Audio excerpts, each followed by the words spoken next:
Welcome to the Exponential Growth Podcast, where we demystify what it takes to break into tech. I'm your host, James Hudnall, and my goal is to highlight real-life examples of people moving into careers they love, so you can too. Hey everyone, today I'm joined by Joey Cruz, a Marine Corps veteran who's now a principal product manager at Microsoft. He also recently launched a nonprofit community for Hispanic and Latinx tech professionals and allies. Now we're going to dive in and get to know Joey and see how exactly he broke into tech. Joey, welcome to the show, and thank you for your service. Thank you for your support, James. I really appreciate it. Yeah, glad to have you, man. Before we deconstruct your journey, what exactly is a product manager? There's different types of product managers. I'm part of the customer experience team, but essentially we're trying to solve problems for customers. And the way we do that is with the product. So this could be a feature or a set of features or even a brand new product, but essentially problem solving for a specific problem. An example is I am part of our customer experience team, where we're able to take enterprise customer problems and provide solutions for them, either within the product or help design and architect a solution for them. Awesome. And you are a principal product manager, and I want to ask you, so I'm still learning the SWE title. So I'm an apprentice, then there's a SWE, then there's a senior SWE, a staff, senior staff, and I think then is principal. So are you that tenured just to set the stage? Yes, I like to compare it to ranks like in the military. You start off as a PM, so a product manager, PM2, senior PM, and then principal. That's where I'm at now. Got it. When you were a child, did you want to grow up and be a product manager, or was it a little bit more nuanced journey into tech? It was a lot more nuanced than that. It was the simplest term is I knew I loved technology. I remember the biggest company I saw in Houston, Texas, where I grew up, was Hewlett Packard. And I was like, I saw their campus. And the reason why I saw it was we were driving to pick up my grandma from the airport. And I remember looking out and I see HP and I was like, I know that symbol. That's the symbol of the printers. I looked over and I saw this giant campus and I saw a bunch of people and I was like, what is even that? So that's when I first started looking into even pursuing tech. That and my compact, my first computer made me fall in love with tech. Nice. Okay, so what kind of stuff did you do as a child? Did you play sports? Aside from that, did you have any exposure to computers or programming, anything like that? So I tried to play sports. There's a story there. Let's hear it. In Houston, or when I was growing up, I grew up from humble beginnings, so we couldn't afford health insurance. We couldn't afford a lot of things. So for you to play sports, you're required to have health insurance and medical insurance, and we didn't have that. So I was banned from playing sports, and I didn't have the options. So there was other courses, extracurriculars to play instruments, and I don't like admitting it, but I did used to play the trumpet. But then my band teacher told me to go play the tuba, and I hate saying that, but that's the truth. Why do you hate saying that, you think? Yeah, I'm curious. Have you seen the size of a tuba? I have. I played a saxophone in school, so I know what a trumpet and a tuba is. I have respect for both. I don't see or understand your embarrassment there. I'm trying to better understand that, Joey. Let me backpedal. All right. Imagine you're in high school. You're walking down the halls and you're carrying a giant case, and in that case there's a tuba. Now, I'm not saying that high school kids can be mean, but high school kids can be mean. I'll just leave it at that. It was quite an adventure carrying a tuba up and down. Okay. Did you play that through high school? No, I quit after that. Gotcha. I did not like it. It was not a desirable experience, and I don't want to do it. Fair enough. But no, outside in high school, I found myself leaning a lot towards computers. Like even though I got turned down for sports because obviously didn't have the medical insurance or health insurance, I got introduced to AutoCAD, and I remember going through like the keyboard labs experience, and I loved it. I loved everything about this little box that did so much with it. And at the time, compared to now with like Chat GPT and all that good stuff, it was an exposure of something that for me, it didn't require like a ticket or admission. It was just the box. Of course, then you need your software, but the school was providing that. And I love that. I love the concept of the internet, the ability for you in one place to control and do things everywhere. So that was my first exposure. I actually started trying to pursue a career in architecture. That was my first class. My first operating system class was with AutoCAD. I was really good at it. I actually got like a state award. I remember I was so excited. I was like, wow, this like computer software, AutoCAD helped me design a bridge, and the bridge ended up like winning first place. Hmm. And that excited me. And it was using the computer at the time, but it was more of the ability to do something more with that computer that I was really attracted to. Yeah. And that's kind of where I started scratching that itch, if you will, to try to pursue more exposure to computers. Yeah. Okay. So then at that point, you're in high school, maybe high school's finishing up. Did you have plans to go to college? I think the military's coming in here shortly. I'm curious about that point of your life.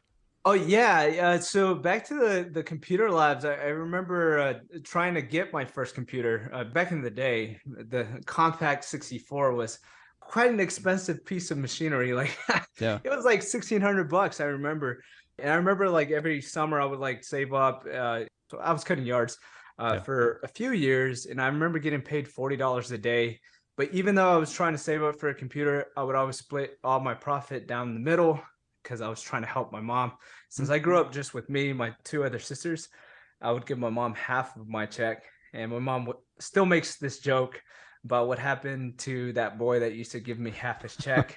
I'm like, Mom, that boy has bills now. I'm like, I can't give you half my check. Yeah. But I remember saving up, bought the first computer. I was so excited for it. And I took it home and I was so excited to start using it. And only to find out that there was no cable modem in the back of it. And I was like, are you serious? Like, I didn't even know computers needed a Yeah. cable modem. Sure enough, I went back to the place where I couldn't afford to buy the computer outright. I afforded to put a down payment and have monthly payments for it. That was my first introduction to rent to own. Okay. And I bought a cable modem, ended up getting it up and running, got my first exposure to a virus. I did not like the feeling of my Yeah. mouse moving. I remember freaking out. And I was like, what did I do? My Yeah. computer, my beautiful computer just got infected. And that actually really made me want to understand why that happened. So Mm. there's like the curiosity. I've always had the curiosity of breaking things apart. Remember the age-old question, have you ever broken apart a remote and put it back together? Yeah. I'm like, no, I wanted to make it even better. Like I want to break it apart, add on components and make it even Yeah. better. But that was my exposure to computers. And when I started going through high school, it was a little bit of exposure, a little bit of what you could do with it, but the curiosity kept coming back. And as I was going through community college, my friends started joining the military, the Marines, and I wanted to be a part of the Marines. Okay. For me, when I met a Marine, the Marines have always been very confident, something that I've always looked up to. And I saw my friend join. He ended up joining as a reservist, and he was like, why don't you join now? And I was like, no, I want to go to college.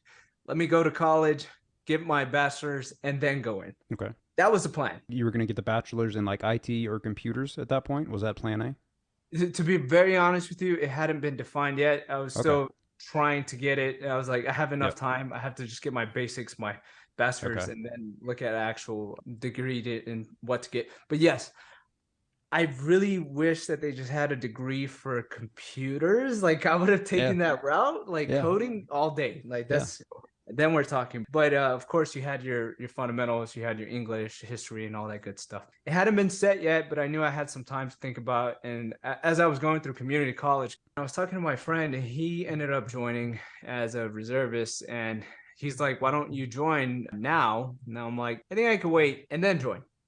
And at the time, the war in Afghanistan was still going on full fledged. So this was back in 2009. Okay. And my friend was still, he joined, and I had been going with him to the recruiters because he needed to go do like, it's called DEP. Like there's a program that before you actually get to boot camp, you have to go attend. And I had to go, and I love working out. So I'm like, hey, like I could work out with y'all. Yeah. Of course, the recruiter was like, would you want to join? I was like, not right now. I'm like, maybe down the road. Like, let me finish college. And then he's like, wait, like, is college stopping you? And I was like, well, I want to finish it and then like go in. And he's like, well, did you know that you can actually go to college while you're in the Marines? And I was like, no way. Now, is it applicable in all cases? This is where it starts getting great. And I remember being so excited. I was like, wait, I can be a Marine and I can finish my studies. And I'm like, this sounds like a good opportunity. Like this is a way to give back to my community, be something bigger than myself. And really, like, what really got me was I was talking to the recruiter, and he's like, people go all their lives wondering if they made an impact on anybody else's life. Marines don't have that problem. When you become a part of the Marines, you lose only thinking about yourself. And I'm like, this is an interesting concept. And then I'm like scratching at it because I'm like talking to him, and I already got excited with the college part. What really got me was the fact that you would become something bigger than just yourself. And what that means is like, you can stop thinking about yourself. You start thinking about a unit. That conversation slowly started getting me thinking. I'm like, well, if I can complete my college courses and give back to a bigger cause than myself and not have to rethink that whole, have I ever contributed more to a community than just myself? And I was like, I connect with that. Yeah. I'm like, okay, let's do it. I'm all in. Sign me up. What's the worst that can happen? Yeah. I was like, well, tell me more. He's like, well, this is how it works. You're going to take a test, and then that test is basically going to evaluate what job you can and cannot qualify for. I remember at the time I was like, it's just another test, and I did not want to study for it. The test is called the ASVAB, and the intent behind that ASVAB test is really to gauge your aptitude either for technology, engineering, problem solving, just understanding if you would be good at this job. Yeah. I ended up taking it, and I scored so high that I could do anything, and I was so excited for that. Nice. And I was like, well, I've always had this passion for computers. While I've never been exposed to like actual proper training or a proper role, I want to do what I know eventually I want to do is computers. Like even at that point in time, I was not exposed to any type of in-depth knowledge of how computers work. It was always just one of those, like, you kind of see it, but you don't know where to start. And I wish there was programs that you could actually like go through that tell you this is how you start to break into tech. There's lots of great resources now. But back in the day, encyclopedias was useless. Yeah, you can't Command F. You got to go physically search through every single page. Yeah. So I was excited. I was like, I want to do something with computers. Put me in, coach. And he's like, okay, you scored high enough. We'll put you in as a, at the time it was called a data network specialist, 0651. And I was like, okay, cool. And I remember thinking at the time, well, it's for sure I'm going to go sign the contract. I have to tell my mom. And my mom, she actually comes from Nicaragua. And it was a very interesting conversation I had with my mom because I totally thought she was going to push back. So I was ready to tell her, Mom, I decided to join the Marines. And she was like, are you sure? And I'm like, yes, I am sure. And she's like, okay, I support you. I totally thought she was going to be like, don't do it. Why did you think that? Her history in Nicaragua was exposed to war. Okay. She knew I had a really high chance of going straight to war. Got it. And I'm like, Mom, there is a possibility, but this is the country that you came to. This is an ability to serve my country. This is our country now. I didn't have to really explain it. She knew it. Yeah. She knew what patriotism was. The sense of freedom that you get here, that's exactly why she left Nicaragua, was because she was seeing people get shot in her neighborhood. And she did not take her freedom for granted in the U.S. So she was happy I made the decision. She wanted me to make sure that I was going to get into something that I knew could possibly be an outcome. And she completely supported me. She just wanted me to be safe. Yeah. I ended up going to boot camp. It's funny because like a lot of people think that when you join the military, you're issued a job, and it's nothing like that. It's literally interviews. You get selected for a job. So first, of course, the Marines have two concepts. The first one is boot camp. The second one is combat training. Those aren't even the beginning. That is just basic. That's getting the molding of a Marine ready. So you go through boot camp, 13 weeks, just pure boot camp. You graduate, you're officially a Marine. At that point, you come back, you get instructed for combat. So you do, I think, 2 months of just combat training. After your combat training, you get sent to your school. Now, in schooling, again, your job is not guaranteed. I remember my peer Bonnick. I did not like him. And the reason why I did not like him, and we ended up being best friends. We still talk to this day. So the second this comes out, I'm gonna make sure he hears it because I told he knows how much I hated him. I was so mad at him. I remembered like he was going through the course, and he was actually a network technician at a school, so he knew his stuff. Okay. the schooling to become a cyber network operator, you had to pass CCNA courses. So CCNA is Cisco Network Associate courses, which is Cisco's a really well-known network. They do a lot more than the networking, but one of the components that they offer is a certification. And basically, we had to do that for, I want to say, 12 weeks. And at the end of each week, there was a final exam. And if you failed 2 final exams, they deny you the job. So basically, you're interviewing, and if you don't have the ability to pass these exams, which if you know nothing of computers, it can be like kind of scary. And I remember studying every night, and I would look over, and Bonnet would be playing Call of Duty, and I'm like, oh, how can he do that? And I can't, but it made sense. He had the exposure. And I remember going through school, they assigned me as a platoon lead, kind of like the person that was in charge. And the reason why I hate Bonnet, let me explain. We were all cleaning up, and he was like in the smoke pit smoking. And I'm like, hey, Bonnet, help us clean up. And he's like, yeah. Right after I finished my cigarette. Mind you, this was like 2010. This was over 13 years ago, and I'm still not over it. I hear that. No, I love Bonnet. Bonnet ended up being my best friend. We did 2 deployments to Afghanistan together. I love that, man. But he's like, no, I'm going to finish. And I remember I'm like, oh, come on, Bonnet, you have to listen to me. So anyways, that's just kind of the love-hate relationship we have. It was funny how we met, but we ended up becoming really close friends. And he did help me study. I did have questions, and he was always just so nice to help me ramp up through my journey to try to even get the schooling. And I remember once we finished the 12 weeks, he was sitting next to me. We've done boot camp. We did the combat training. We did the MOS school. Now, the final thing is getting issued your unit.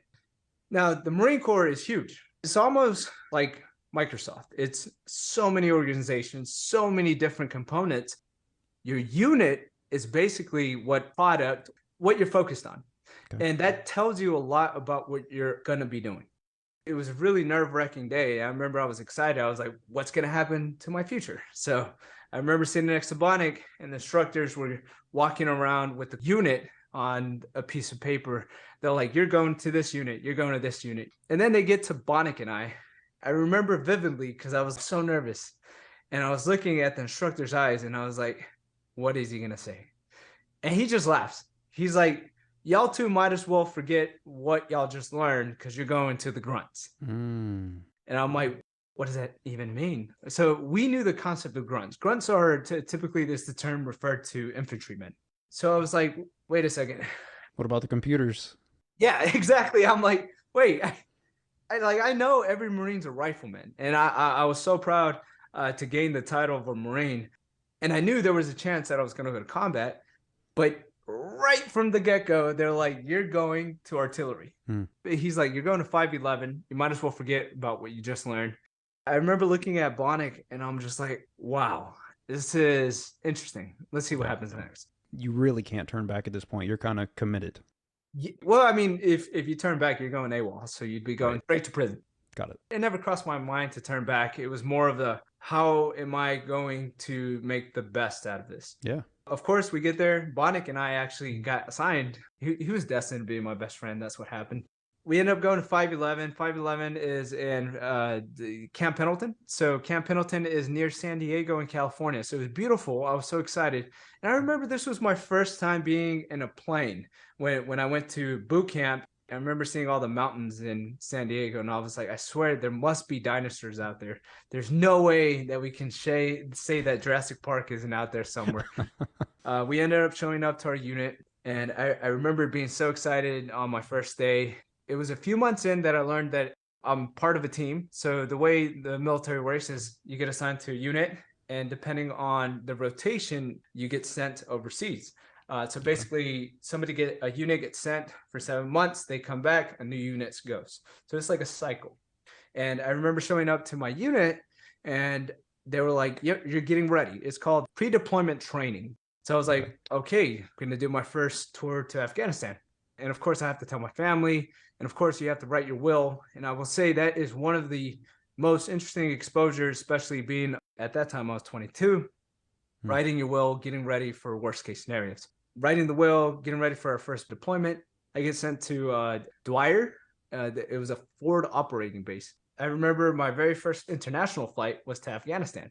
And I remember thinking like, wow, this is nice. This is like a really nice plane. It was like one of the Emirates. Okay. They let us sit wherever we wanted. So I was like, wow, Wow. this is like, I've never been in first class, but I just walked by and it looked so nice.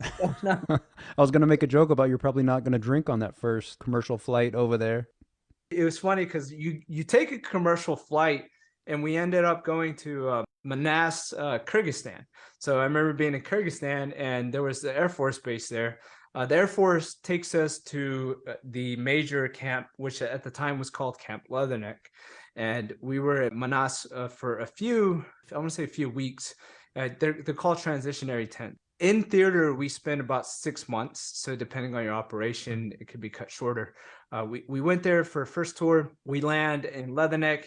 Leatherneck was huge.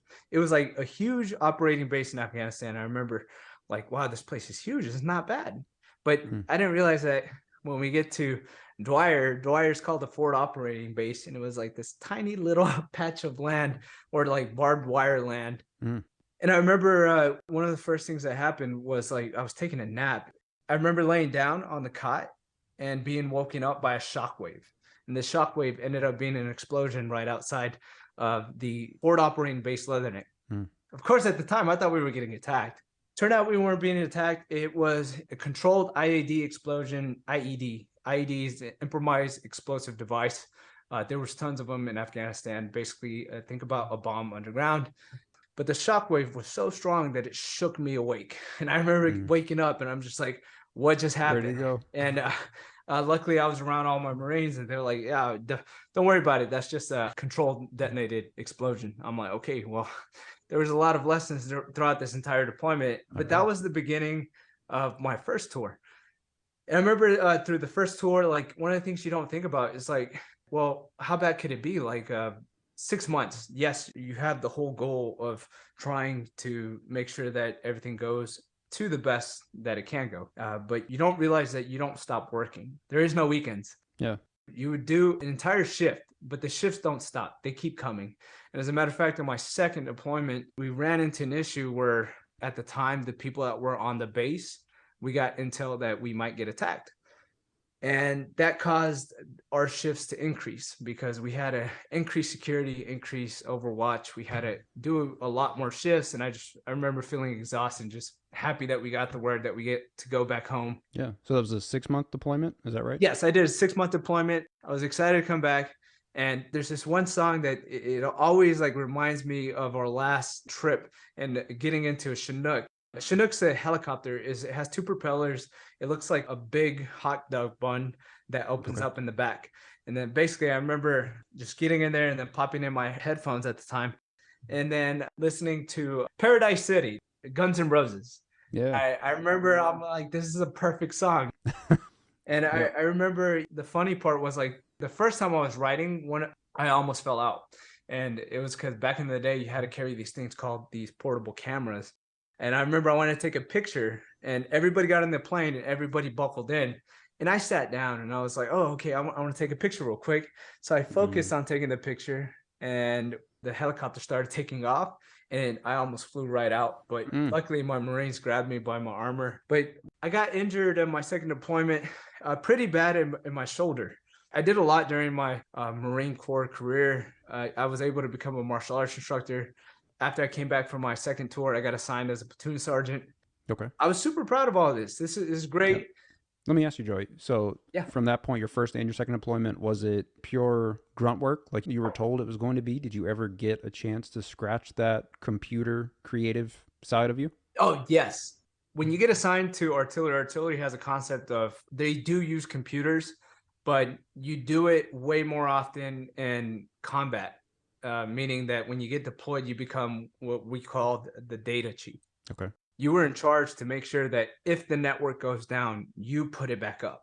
So, which is an insane responsibility for one person. It's crazy because there's 3 different units. You were one Marine completely in charge of an entire region, ability to provide support for infantrymen. So an example would be like if somebody was getting hurt or getting shot at, and they would call us, we would have to have visibility on if we're okay to send a rocket downrange. Now, what happens if something happened to you or that person? Is there some cross training there where somebody else could step in, or you just play it by ear? That's a great question. I don't know if there was. I'm sure there was, but there was one 0651 assigned per platoon, but there was bigger units, so it wasn't just us by ourselves. Okay. There was a reporting higher structure. So there is Okay. redundancy. We're still talking about like the networking terminology here in tech, so we're still on point with the redundant systems Yeah, there. yeah, there is high availability. It's the Marines is a well-built machine that knows it's a redundancy, whether or not it's a person, because there is a reporting structure.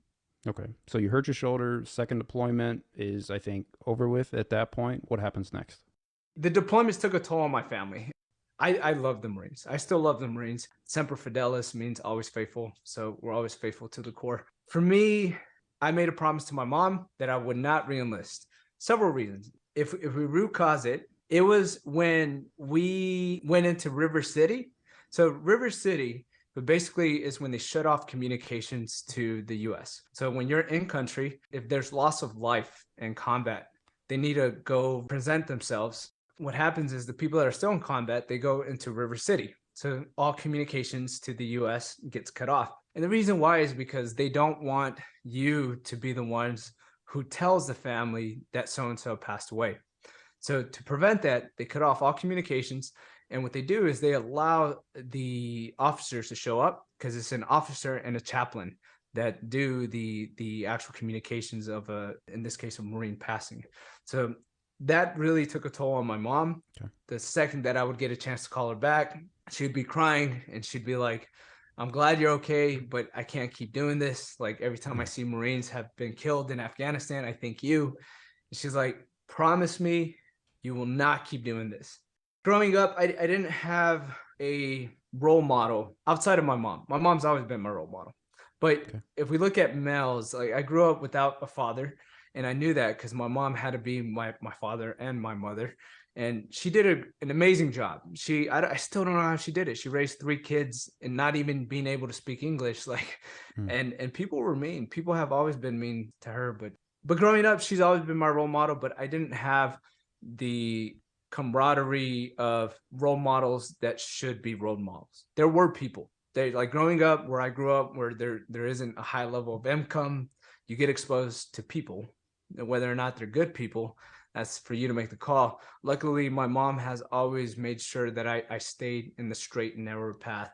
And I mean, I still think her to this day. She's the one who taught me work ethic. She's the one who taught me what to do when it's right. And she's always been somebody that I always looked up to.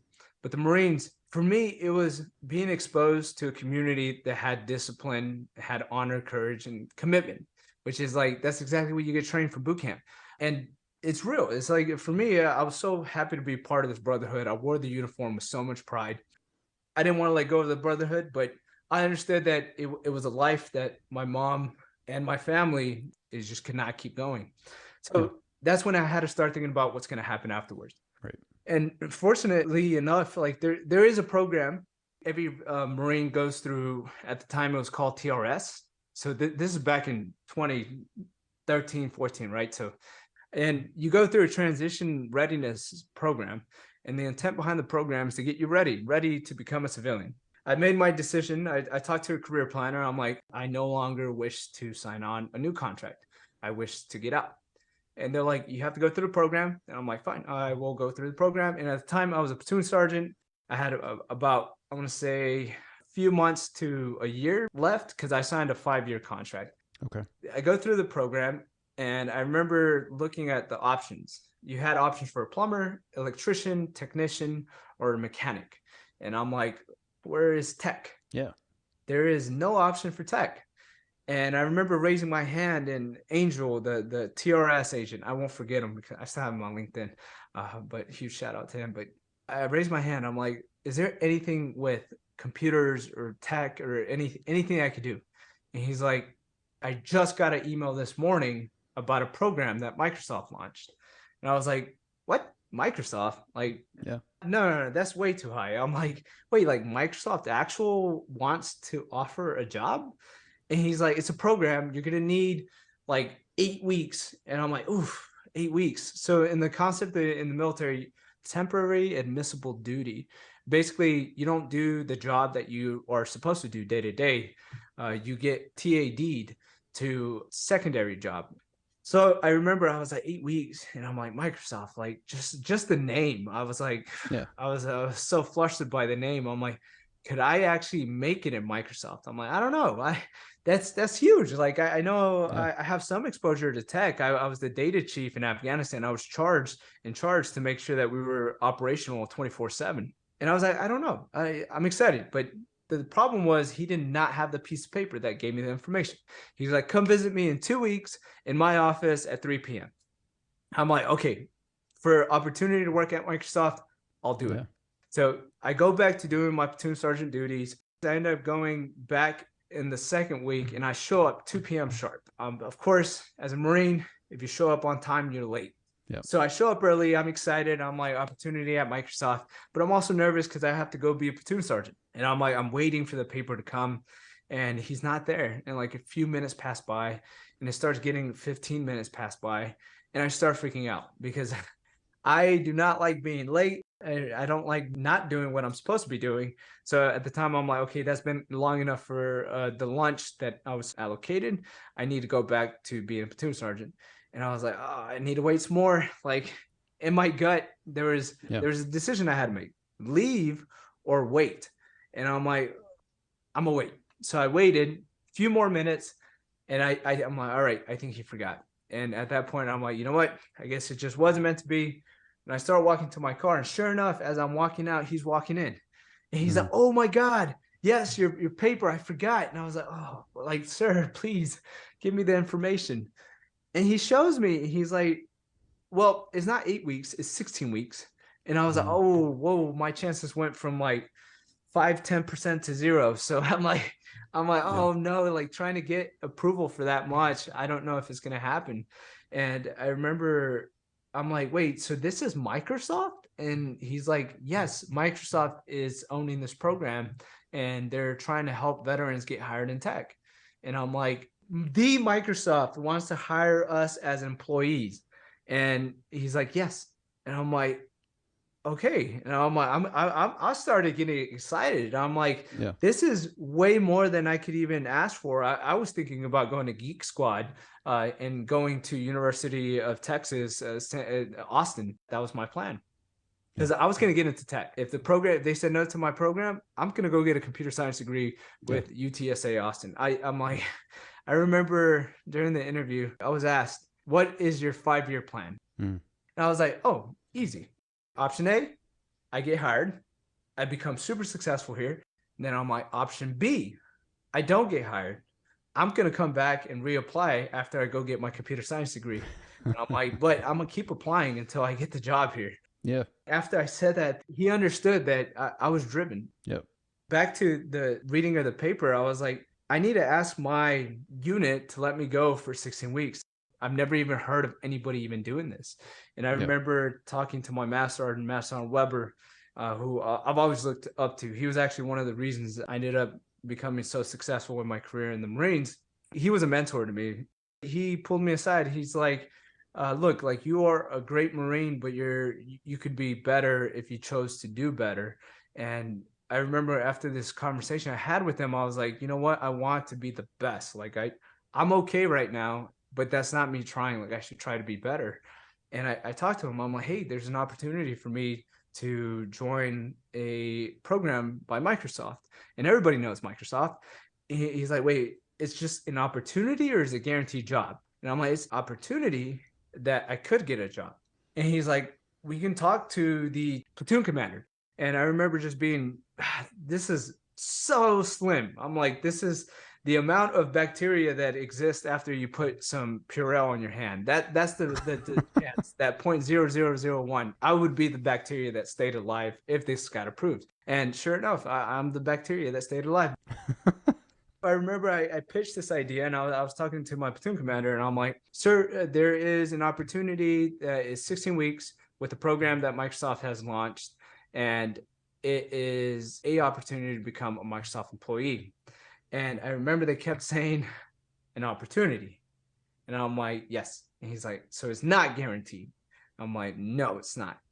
And he's like, okay, we'll think about it. But you're telling me I'm going to send my best Marine and put him in a program that could get him a job. And I'm like, yes.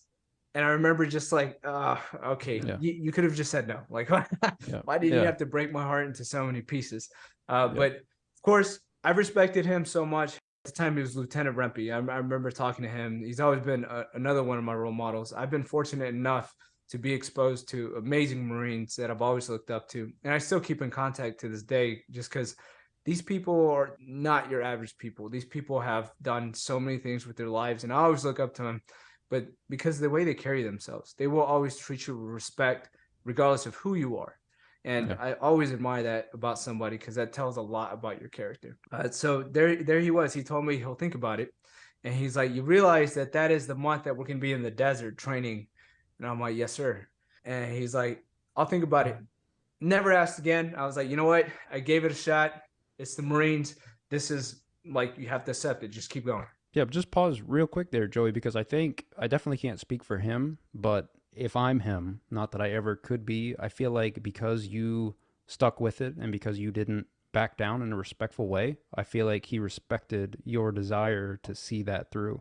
And I'm pretty sure, even if that wasn't the deciding factor, that had to be a factor in his mind. And I just want anybody else listening to know and to hear this story at that infinitesimal chance that you feel like you had to even get the opportunity to do it, and then going through the program to be successful and get hired and look at you now.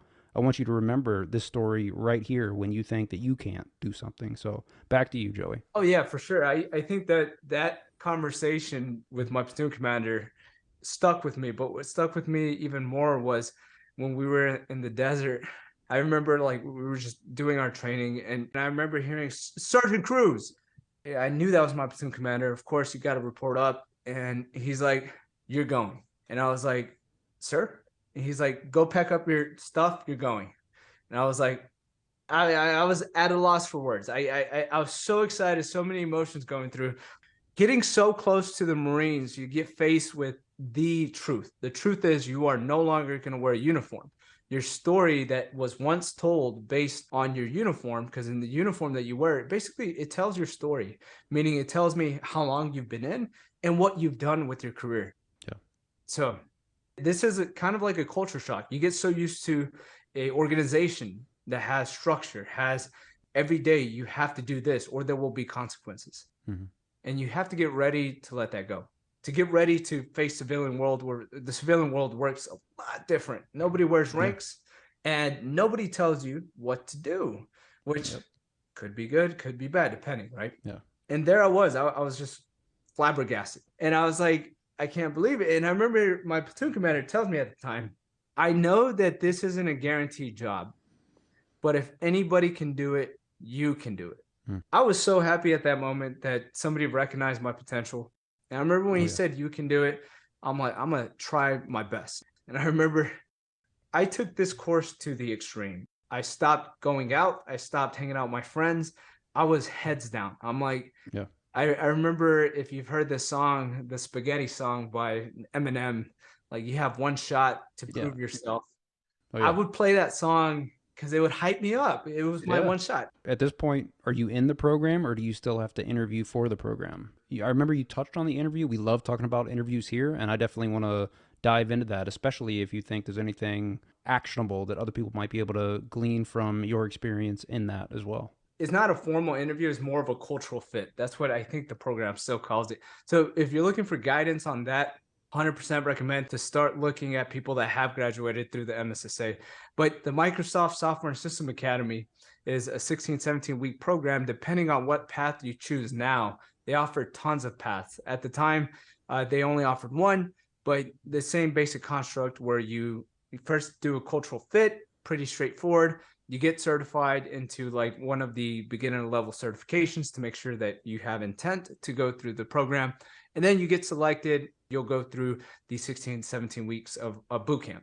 Basically, the Microsoft Software and System Academy is almost exactly like structured like a boot camp. Cool part is that you have an opportunity to eventually get interviewed at Microsoft. Okay. So you're laser focused through that program, heads down, not going out with friends, singing Eminem in the background. Yeah. Next. I'm such a terrible singer. I did karaoke yesterday. I didn't realize how bad I was till I heard the recording, and I was like, oh, I totally thought I sounded like NSYNC. I swear. It's funny how that works. Right? You would think. But there I was, like, I'd listen to Eminem every day. I'd wake up every morning, go PT, do my physical training, and start reviewing my notes. But pro tip, if you're doing a program or doing anything, do more than core curriculum. I can't stress that enough. I think one of the things that I always tell my mentees is that you have to do more, meaning push yourself.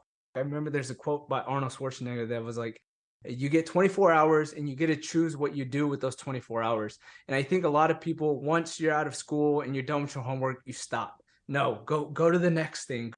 And that's what I did through the program, because I'm like, look, the truth is I got exposure to networking, but I am not proficient in it. And I need to be proficient. And if I'm not proficient, I need to try my best to be there. Right. So I was like, to tell my mentees, like, it's not about getting a certificate or just doing your core course. Like, go above, go do a project, go build an app, go deploy an app, get your hands on. And that's something I was doing. And the reason why I think I shined a little bit more was because I achieved 3 certifications throughout those 12 weeks. And I remember, if I wasn't studying something, I was studying something else, but I had a roadmap. And that's another thing that I always tell my mentees, is have a plan to improve yourself. Like, it doesn't have to be a college course. It could be a certification. Right. I remember the interview loops. Like, I remember I didn't do so well in one of the interviews and I got kind of sad. Pro tip, like, every interview is a new person. So it's a new opportunity. So I went through the program. It was 12 weeks. They're like, you're going to fly up to Redmond and actually get interviewed. And I was excited about this because for me, not only did I have to pass statistics, which was, I'm not the best at math at all, but I was able to pass it. And on top of that, I did my coding. I was doing coding in several languages, but I was excited to do the interview. But the weird part for me was that I was passionate about networking. And one of the other pro tips that I always have is, you always want to pursue a career, not a job, because I think there's 2 different concepts. A job is what you go through 9 through 5. A career is something you're passionate about. So find your passion. For me, my passion was networking. The reason why is because if you look at the OSI model, the very first one, layer 2, layer 3, you're looking at networking. And the way I always thought about my career was, it should have an end goal. My end goal would be the application layer. So if I'm going to be proficient, I need to be super proficient for layers 1 and 2 to start achieving the higher levels. Build a foundation. Exactly. And once I have a strong foundation, then I can take that and apply it to actual security. So that's, at the end of the day, security. I think one of the things that I really wanted to focus on was doing more than what was across the board the standard, which was just the core curriculum. And I started looking into what certs were recognized inside of the industry. I highly recommend this book called Grit by Angela Duckworth. And it goes into a little bit about how people become successful and the psychology behind it. And it's really well done. And one of the things you learn from like that book is that it's not always about how talented somebody is, because if you're gritty enough, you can achieve that and more. So for me, it was more about listening to the Eminem soundtrack. You got that one shot. Are you going to take it or just let it slip? And that specific lyric stuck to me because it was a once in a lifetime opportunity for me. And so I went heads down. I was studying day in, day out. When I wasn't doing my homework, I was studying for my certification. I was doing practice exams. I was doing everything I could, and I was successful. I was able to do the CCNA, and I also was able to complete the CCNP. Okay. I graduated. I went through the interview process. Up to the interview process, there's another book I recommend, which is Cracking the Code Interview. Cracking the Code has like a series of books. I highly recommend them. They're really well done. And I think it was in one of those books where I learned about how to handle a question you don't know how to answer. Mm-hmm. And for me in the military, I was always, you never want to look bad in front of your senior leadership team. But corporate America isn't really like that. It's the way that you're able to handle a situation that you're in and ask for help. And that was one of my key learnings. It's okay to ask for help. And that actually happened to me in the interview. So what happened? I was afforded the opportunity to fly up to Redmond. Microsoft has the concept of interview loops. And the reason why is because you'll run into technical interviewers and soft skill interviewers. And those two are really core to passing a successful interview. You got your soft skills. Will you be a good fit for my team? So that's really important, because if you think about it day to day, if you have somebody that is a know-it-all and refuses to be a learn-it-all, do you want that person in your team? Probably not. Do you want somebody that is like, okay, well, I think I know, but like, do you know of a better way? So you're looking for collaboration, you're looking for the skills. And those questions, like the major questions you'll hear is like, what is your biggest strength? What is your biggest weakness? Those are like the classic ones. But my favorite to ask during interviews, why do you want to work here? Why do you want to work at Microsoft? What was your answer? My answer, I'll tell you my answer. This is my golden nugget. You don't want a generic response. That's the key. Do not answer that question with a generic response.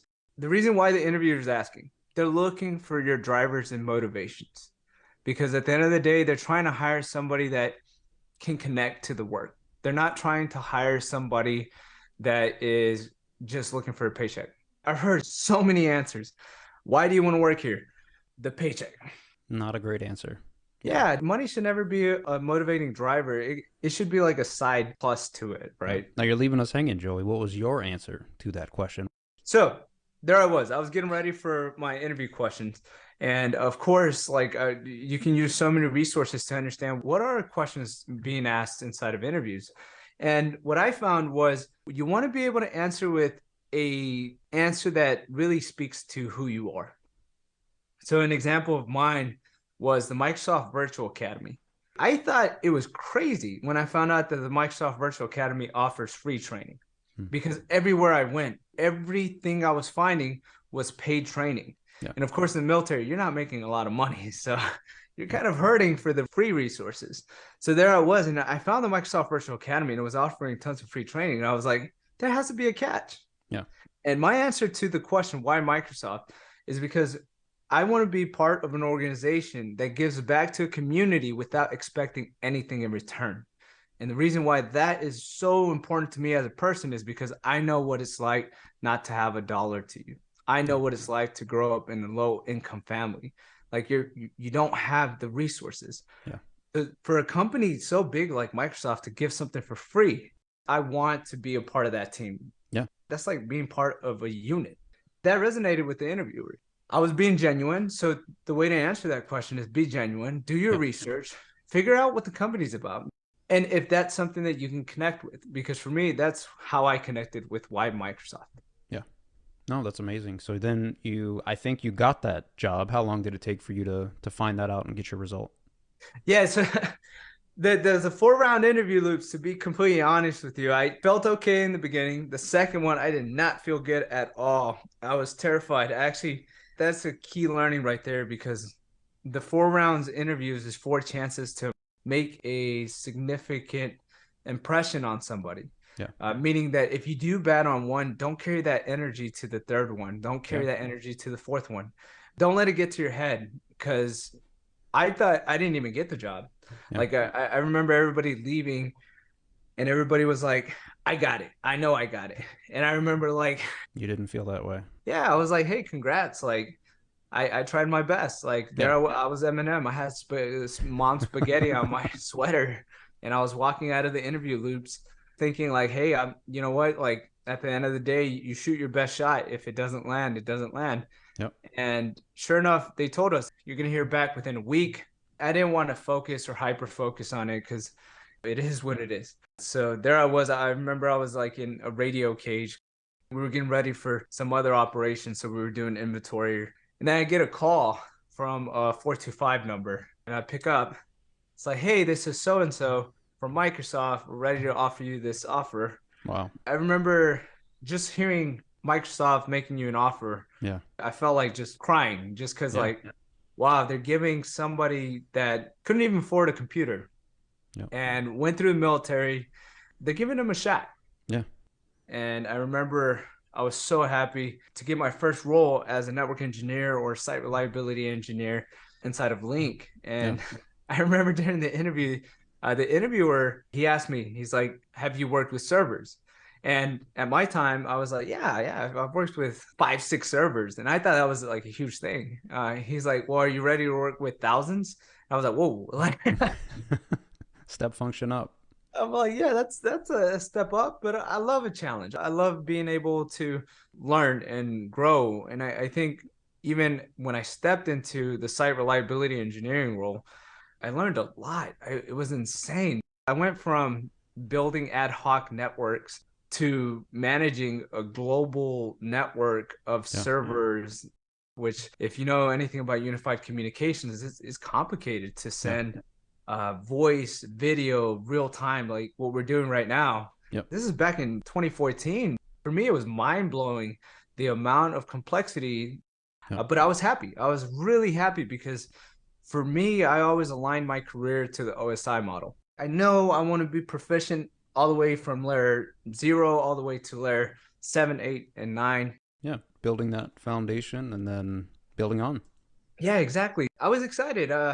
It was a learning process. I will say there's a saying on this side, drinking from the fire hose. Yep. I didn't know what it was called at the time, but it's called imposter syndrome. And I remember thinking like, oh, this is extremely overwhelming. I've never been so much responsibility for a network that has been globally expanded. Now, the military and the Marines, I was in charge of a network that was responsible for providing fire and support for our unit.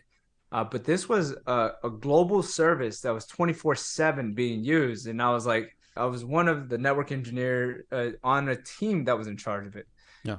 I was fortunate enough, though, that when I first started, there was 2 of my mentors, and I'll never forget their names because I thank them every day because they were there for me. And that brings up a really good concept about what people can do to help each other, which is mentorship. Yep. Because they were able to mentor me and they're like, hey, we know you're new.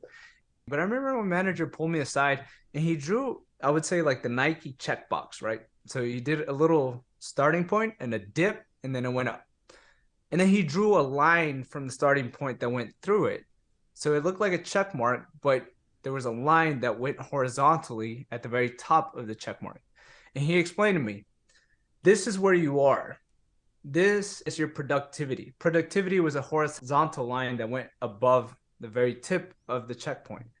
And he said, it's okay not to be productive because this is the learning curve for your trajectory. And that's okay. I remember that simple little symbol that he drew on the whiteboard meant so much to me because I was like, while I'm fighting this imposter syndrome, I keep thinking to myself, they may have made a mistake. This person didn't have the global experience that I thought.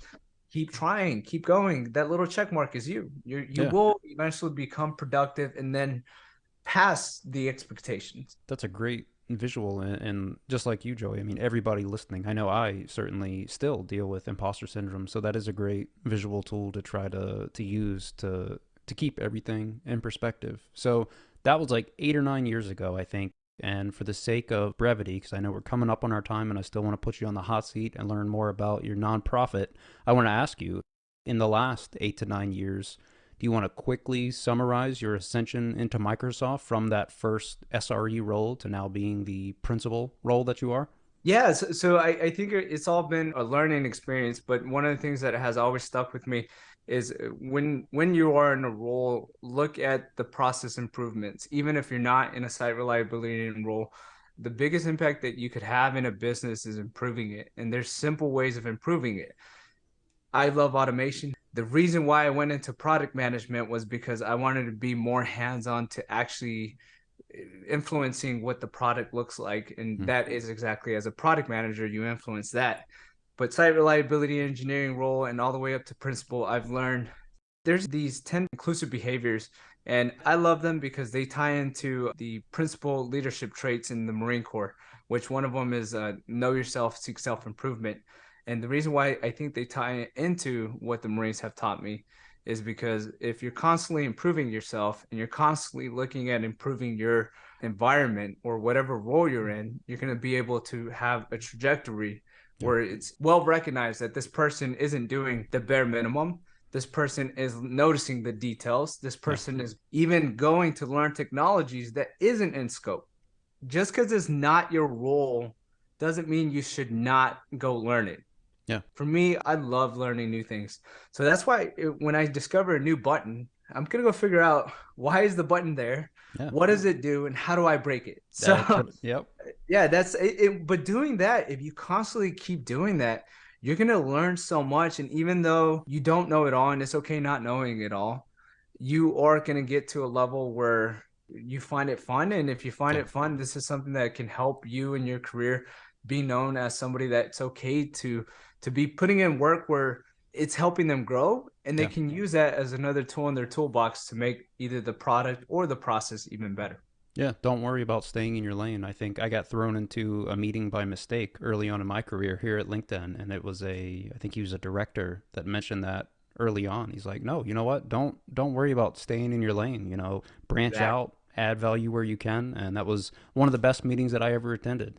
Absolutely. I completely agree with that, because I think like there's sometimes where the easiest path is going to be the well-known path, right? Yeah. But sometimes it's okay to go learn, why is there two buttons? Yeah. Could it be better if we just had one button that did what that second button was there for? Yep. And that for me, like those have been the most valuable contributions in my career, is being able to learn the process and improve on that process and make it either more efficient, or even ask why. It's Yep. okay to ask why, because sometimes people don't ask why. It ties into my favorite quote, which I live by always.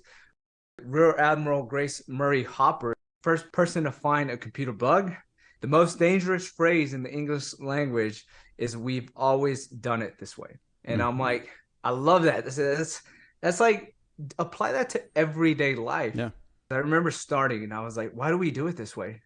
And they're like, this is how we keep doing this. Not good enough. And yeah, I'm like, why? This could improve. And I Yeah. remember my first big accomplishment inside of Microsoft was creating an automated solution for a manual process. Yep. I remember I was so proud of it because I never understood why it was taking so long and why didn't we automate it? Yeah. And that for me always stuck up. That's actually my favorite quote. You'll find out on my LinkedIn. Yeah. Yeah. No, that's beautiful. And Joey, you've got a beautiful story, but are you ready for the hot seat? Yeah. Let's do it. All right. What does your typical morning routine look like? Wake up 5 a.m., drink my pre-workout, go to the gym, run to the gym, get 2 miles in, and have a workout plan. I love it. Efficient, nutritious, and to the point. I love that. Yeah, and don't forget to make your bed. Yeah. Yeah, there you go. If you woke up tomorrow with unlimited money, what do you think you would do every day with your time? Oof. I would become a full-time philanthropist and honestly create free resources that are right now gated by money. So that would be either in the form of grants, scholarships, but really give back to communities that need, and leverage AI and machine learning to build that. Yep. Oh, I like it. Any books or podcasts that have had the biggest impact on you, assuming that Angela Duckworth's Grit isn't one of them, and maybe it is? It is absolutely. Grit has hands down, everybody I meet is the first recommendation I make. Making Things Stick is another great book. The Checklist Manifesto is honestly a process improvement book that I Yep. absolutely love. With that said, I'll make a plug for two applications that are game changers. Find Time if you use Outlook, but also To Do, which is a personal checklist that you can create that spans across your desktop applications, but also your mobile applications. Full disclaimer, I work at Microsoft. Those are Microsoft products, but I love them. And they tie really well into Checklist Manifesto. Highly recommend. Okay. Podcast, The Cyberwire. After I come back from the gym, I'll put on The Cyberwire. The host and that organization of The Cyberwire, really amazing staff. They do a really great job of snipping what's happening in cybersecurity world and giving you all the information all up front every day. I like that. What are your thoughts on either the Darknet Diaries or Malicious Life, if you're familiar with those? Darknet Diaries is definitely one of my favorite ones as well. But the reason why I say Cyberwire is because that it's integrated into my daily routine. Okay. And I use it for work as well. So Yeah. being in identity and access management security is definitely top of mind. Okay. So being able to hear what's happening, 100% recommend. But Dark Knight Diaries, really, really well done podcast. It's a lot, really entertaining. I love it. Yeah. It motivates you to get into the cybersecurity world for sure. Yeah. All right. Tell me about the most influential person in your life and how they impacted you. My mother. I thought I might know the answer to that. Yeah, it has to be my mom. She taught me, even though everything can go against you, being told that you don't belong in this country, even being discriminated by her race, by her gender, she still kept going. And for me, that speaks volumes. That never stop. Keep going. Yeah. And I remember this one conversation she had with me. She was telling me about how long it would take to accomplish a task. I remember I thought about it. It was like a few minutes. She asked me, "Why don't you do it?" And I was like, I could give her an excuse, or I could just own up to it. Yeah. And just in those like little words and the way she talked to me, it's like I figured out, hey, just own up to your mistakes and just do it. Like Yeah. I think Nike's onto something when I just do it. Yeah. So now it's something that sticks to me to this day. When somebody asks for help, it takes a few minutes, help them. And I think that's what I'm known for is like, if you reach out for help, I will help you. Yeah. I don't like the feeling of feeling alone. That is something that my most influential role model has taught me. Yeah. No, go mom. Yeah. All right. If you could send a single message to your former self to help you during that transition into tech, what would that message be? A single message to transition to tech. There's no character limit, but keep it a little bit concise. Let's pretend it's like maybe Twitter or maybe a Twitter thread at the most. Focus on automation. Yeah? Yeah, that's it. Honestly, automation has impacted my ability to be efficient in so many ways. It's something, it's not even in my lane. So when we go back to know your role, stay in your lane. Yeah. No, go learn automation. Like that is the one piece of technology that is always evolving. So back in my day, it was PowerShell. Nowadays, low code, no code solutions like Power Automate. Again, disclosure, I work in Microsoft, but it is insane how easy it is now to automate something that was so repetitive. Go look at it. And like if you go look at it, think about it, because you could help your entire organization. Yeah. Automate everything you can. Yep. All right, Joey, what else are you working on? You want to tell us about Somos.tech? I'm excited to learn more about it. Yeah, so I think Somos.tech is roots are actually inside of employee resource groups. The reason why is because they are intended to create a community to help out marginalized communities. So in this case, Hispanics. And I also was part of military at Microsoft. I was able to help them stand up. I remember when I first started at Microsoft back in 2014, there wasn't an ERG group for veterans. And of course, I was able to meet the vets that were starting to come up there. And one of the things about communities is that everybody wants to feel like they belong, because it goes back into that old saying is people go where they're invited, but they stay where they feel like they belong. And that is so true. When I first started at Microsoft, I want to say a year in, we lost one of my brothers into combat, and that took a toll on me. And then we lost another brother to suicide, and that also took a toll on me. And I was looking for my community. I'm like, where are the people that I can talk to that can relate? Not a lot of people understand what it's like to have somebody you served with lost. I needed that sense of community. And for me, that was really important. And then I found it inside of the military at Microsoft. I found that group and I was helping them stand up, and I found my community. I did the same for Ola. I helped that group expand into teams. Huge advocate for teams. I love teams. I come from the teams. So huge plug there. And I watched that grow. And these communities, I think a lot of people, when they see these groups, they automatically dismiss it if they don't connect immediately. So I always think that you have 3 seconds to connect to something. And if you don't, you just put it in your backlog. So if you don't connect, you don't establish a connection, you become UDP. That's a networking joke. One way. Yeah. You should always 3-way handshake, because you don't know if it's going to be able to help you or somebody you know. So there I was sitting as the chief technology officer for OLA, which is the Hispanic Organization of Leaders in Actions. And then there were these 2 leaders that I met, and they were talking to me about establishing a new chapter and calling it Somos early in career.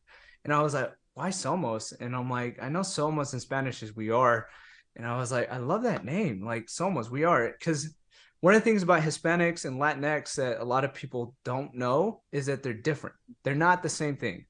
being inclusive is important to understand that we're inclusive to Hispanic and Latinx. So the word SOMA stuck out to me a lot. So I helped them stand up. Seeing a number from 0 grow up to 1,000 plus was super inspiring because I've done it now 3 times. But then I started thinking about how we could do this for a community that is not at Microsoft. And then that's where the idea of creating a nonprofit started. I remember one time I went to a hosting provider, typed in Somos, and I was looking at the domains, and I kept scrolling down and I saw tech. And I was like, no way. And I was like, somos.tech is available. All I needed was a sign. And I was like, I want to establish a community of Hispanic Latinx and allies. If you don't know what an ally is, it means that if you don't identify Hispanic or Latinx, you can still join, but you help support the community. Yeah. Again, that 3-second rule, when they see Hispanic Latinx, they automatically dismiss. We're fighting that, but it's a community. So I decided to start my nonprofit called Somos.tech to create a community. It's really intended to be like an open source community. The open source community is to help point people to a good example, your podcasts. So if they need inspiration, they need help, they need to be pointed to resources, even free resources, because there's tons of them. There's even free boot camps and there's certs. So what we're trying to do is create an open source community where we can all help each other and break into tech from non-traditional roles. So that's the whole idea there. It's rather new, but the really exciting part is that we found other nonprofits and other organizations that are really excited about working together, because traditionally it hasn't been as easy to work together to try to build a community. But I think times are changing. And I think if anything, right now, having a free community that anybody can tie into without there being a cost or a requirement of a specific type of resource needed. So you've got a beautiful website, and I think you guys are definitely off to a great start. And Joey, to anybody listening now that wants to be a part of the Somos.tech community, would they just go to the site and follow whatever directions they see there? Yeah, absolutely. I would say there's 2 different ways that you can take Somos.tech. If you're a tech professional, consider contributing. There's a way for anybody to contribute. Again, this is intended to be a communal resource to help everyone out. You'll find that everything on the website is free. We're not here for the money. We don't want the money. What we want is to help our community, because we know how hard it was to feel alone, to feel like you're the only one to break into tech. So if we break those barriers and become a community, that's going to help everybody out in the long run. And we're happy to point people to the correct resources. So there's the tech professionals, and we need those to help create the community. And then there's the people that that are trying to break into tech. Point them to Somos.tech. We'll give you the free resources. You don't even have to join. If you want to go and look at what we have, go for it. I highly recommend. If you want to contribute, if you want to leave a review, leave a review. But again, this is by the community to help the community. Yeah. No, I love it. So Joey, where can people go to find out more about you? Should they go to LinkedIn, Somos.tech, all of the above, anywhere else? My 2 cents, go to Somos.tech. Okay. But yes, of course, you can always find me on LinkedIn. Just make sure to send a message, because I do look at the reviews and I do look at a few other things, because being part of security, zero trust. That's right. The word of the day, zero trust. Guilty until proven innocent. Trust but verify. There you go. Cool. Well, Joey, I want to thank you so much for coming on today. And again, thank you for your service to this country. I think you have an inspirational story, and I'm so glad you shared it with us here today. Thank you for having me.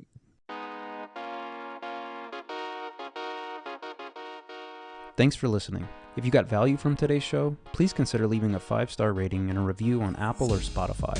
It's a free way you can support the show and help other people just like you find the story and others like it. If you enjoyed this conversation, be sure to follow the show on whatever podcast application you use. And most importantly, if you know someone that might be interested in breaking into tech, tell them about the show.